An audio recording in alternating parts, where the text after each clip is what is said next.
right now, let's rewind to Sunday. Falcons, Cardinals, we took home a win. Since then, you guys have had some time to review with a fine-tooth comb the film. So we're going to get into the good, bad, and ugly today. Of course, we're going to start with the good. As always, Bo, what was your good from this game? I had a couple, and I'm glad that I actually had three. And Dylan has on the same page with me with one of them, so I'm kind of good that I talked to him.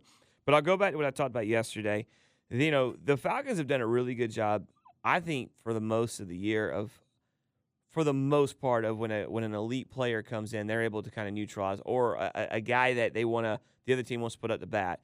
You know, week 3, it was Tedero McMillan. Now, he did some stuff in the last time they played, but, you know, Tedero McMillan, they were able to really kind of keep in. The job they did on Trey McBride was phenomenal. 4 catches, 27 yards. He was targeted 8 times. And it wasn't one guy. And that's the thing that you need to go back. And I was looking at it when I got in this morning. I completely pulled up the All-22. I was like, I need to see who was on him. And it wasn't one guy. There were a lot of times that they were jamming him at the line and releasing him. They jammed him at the line at one point in time. They put Caden Ellis on. Now, he had Caden Ellis beat. Should have probably been a touchdown, but Jesse Bates come in and delivered a hit. He knew Jesse was coming, and I think it affected him. There was the whole sequence there. Bates was on him. There were times where Devon Diablo, very first play of the game, they tried to run like a little drag route with him across the middle, and Devon Diablo picked him up and, boom, swatted the ball away. But to be targeted 8 times, to be coming into the game where this guy had 5 catches or more, and I think like 13 or 14 games, maybe even more. It was like an NFL record for a tight end. He came into the game 12 catches away from Zach Ertz's single season record of catches, and I think he came in with like 104 or 5 catches, and they held him to 4. So he's like, you're not getting the record today, because the reason I bring that up, because the week before, Allie, against Houston, he had 12 catches, over 100 yards, 2 touchdowns. So I thought it was a phenomenal job of taking away their biggest weapon. Now, it led to what will be my bad, but I want to let Dylan get his good first. Yeah, Dylan, what's your good? My good is the Falcons' third down efficiency. You went 7 of 14. That's 50% from third down. And it kind of ties into, obviously, them converting more third downs led to them winning in the time of possession battle, too. And Bo talked about the Falcons doing a good job of slowing down Trey McBride, which Jeff Ulbrich and that defense did a good job devising a game plan and then executing it to slow down Trey McBride.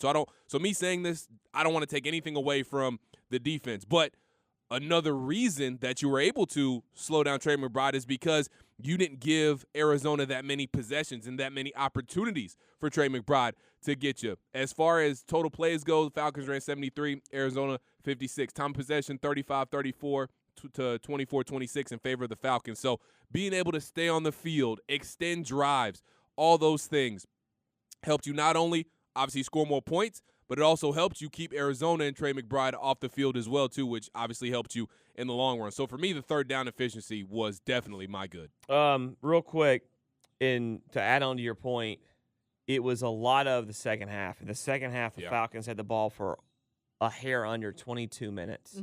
Wow. That was because time of possession was in the favor of Arizona at halftime.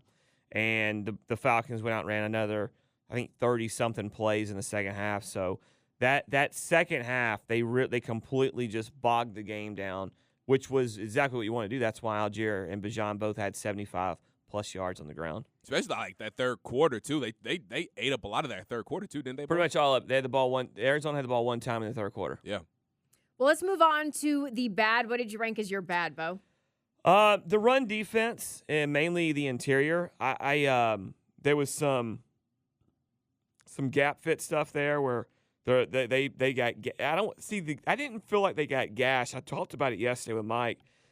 I felt like their linebackers didn't do a good job, and our linebackers, I should say, of getting off blocks, and they also got caught up in some of the trash.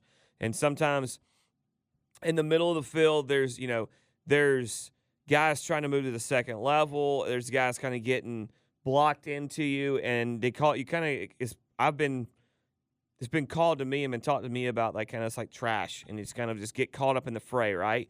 And that's part of getting off blocks and fighting through. And they didn't do a good job of it. the fact that Arizona came into the game, I think they came into the game running like 90, like getting like 95 yards or something, averaging that on the ground, which was 29th or 26th in the league, and you allowed them to get 132. Your run defense has been bad all year in the middle, but it had been better lately. That was really bad to me. I think you need to do a much better job than that, trying to stop the run. Unfortunately for me, and trust me, it's a lot of he was injured, but I have to say it. To me, Drake London was the bad on Sunday. You could just tell he wasn't himself. He wasn't 100%. And look, I commend Drake London for going out there and, playing with the warrior spirit and the fighter spirit that he has, because you can just tell he just wasn't quite himself, and it led to a couple of bad plays and bad results for the Falcons, him being out there. So, unfortunately, again, I know a lot of it was due to him being injured, probably all of it due to him being injured, but to me, Drake London was bad. Yeah, I thought he looked rusty at first. I also thought the field came into play when he flipped down that interception. That's a good point. That's the field. The field's garbage out there. It has been for spongy. Too spongy. Yeah. So I thought that was some of it, but I understand. He was not good the first quarter or so, and he kind of stepped it up late in that first quarter. They did get a couple of big third down completions to him, which that's true. Kept the chains moving. I'll go to my ugly if you want. I hate to bring up an ugly when we got to win, but we got to do it. Well, look, I think bringing up bad is look. You have to go back and look. Mine was offensive line play, because to me it got better, but it was ugly, very ugly to start. They were absolutely just kind of getting after you up front early. There was a lot of pressure early on Cousins, and then it goes into the short yardage, and it's weird because they were good at times on short yardage with quarterback sneaks.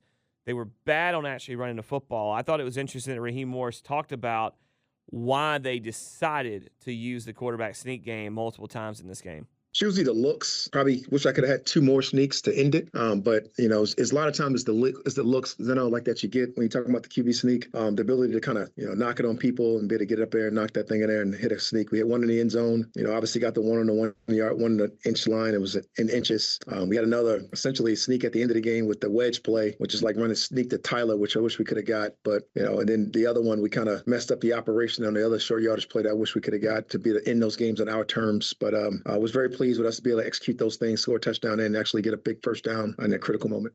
And so real quick, when you talk about the looks on the quarterback sneak, it's the uncovered center. When your center is not covered by a D lineman, it kind of creates a bubble, and basically what you want to do is you want to follow that center into that voided area and get there, especially when it's a short yardage.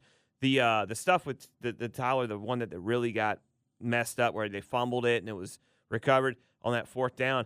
That I don't know what the deal was. Was Warner supposed to go around, or in front of Kirk as he came out of it? But he ran right in between the operation of handing the ball off. Why did Kirk send him and not let him clear?